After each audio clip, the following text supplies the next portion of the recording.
What up, Flav City family? It's Bobby, and today we're gonna make a skillet cornbread that has been in my recipe box for years. But like last year, we decided to make it gluten-free, dairy-free, and you know what? You can't even tell that it's GF or DF because it's pure deliciousness. So I hope you guys are ready for my skillet cornbread loaded with corn, chilies, and cooked in a hot oven. All right, this recipe all gets started with cornmeal. In front of me, I have 1 1/3 cups of coarsely ground cornmeal. So check this out. You can see that it has some texture to it, right? It's not like this finely ground cornmeal. That's gonna add a little bit of bite, a little bit of character to our cornbread. Now, what makes this gluten-free is using Desi's gluten-free mix that she always makes. You can make this mix you want. I'll put the link down below. Or there's some really good store-bought ones also. I'll put the links to our 2 favorite ones for those. So go in with 3/4 cup of that. Now this recipe needs a little bit of sweetness, so I go in with 3 tablespoons of sugar, 2 teaspoons of baking powder, and a 1/2 teaspoon of baking soda. All right, so just use a whisk to mix this up very thoroughly. And then don't forget to pitch in 1 teaspoon of salt. All right, dry team is done. That gets pushed aside and we can focus on the wet team. Now, I was kind of thinking to myself, how can I make this dairy-free but still get that buttermilk feel and that buttermilk tang on my tongue? And it took a little bit of tweaking, but I finally got it in the form of 1 1/3 cups of unsweetened almond milk. Now, do me a favor, when you go to the store, make sure it's unsweetened and does not have the vanilla flavor. That might ruin the recipe a little bit. But how do I make it buttermilky and tangy? Well, I take the juice of 1 lemon and I add that to the almond milk. Now I'd imagine this is about the point where any Southerner at heart is like having a heart attack right now and cursing me, but you need a dairy-free alternative sometimes. You know, not everyone can handle buttermilk. And this is a great substitute, and I'm telling you, you can't even tell the difference. Now I wanna make sure it's tangy enough, so I just kinda give it a taste, and that's perfect. Exactly the way I want it. Now my old recipe had about a stick of melted butter. This one has coconut oil. It's a great dairy-free sub. It's very moist. It adds a lot of flavor, and I'm gonna go with a 1/2 cup into this mixture.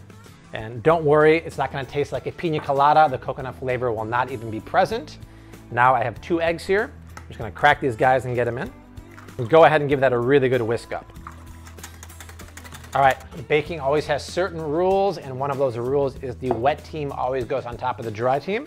So spill that right over the cornmeal mixture, and then mix everything up really well. Now the beauty of this being gluten-free is that you can't overmix and overbeat the glutens, which will make your cornbread tough normally. So just go ahead and beat this sucker as much as you want, making sure everything is well combined.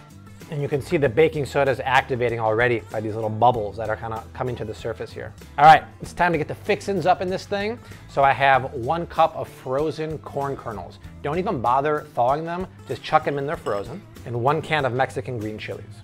I'm gonna give that one more really good mix up. Okay, that looks really good. Now because I used a medium grind cornmeal, I wanna let this sit for about 5 minutes so it can get hydrated and it gets that raw edge off. In the meantime, I will clean up my workspace and then show you the best tip that makes this skillet cornbread the bomb. So while the oven was preheating at 375 degrees, I stuck my cast iron in there. Now I go right in with a little more coconut oil and then brush it all around, making sure to get up the sides of the cast iron. And because I did that, this is what happens when I add the batter. Cornbread starts cooking immediately, forming that amazing crust. Desi's only heard me say this about 25 million times.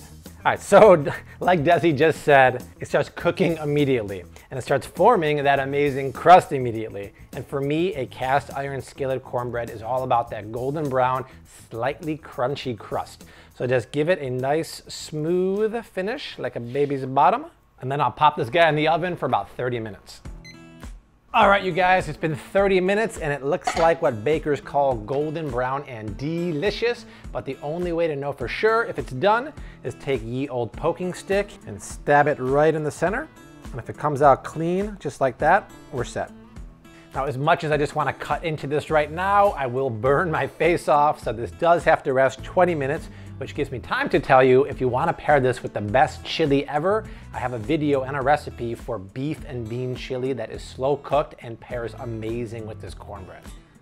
Now let's cut a big old slice for Bobby. Oh my gosh, look at that steaming deliciousness. It's so moist, so light and creamy. get those chunks of sweet corn, a little heat from those green chilies.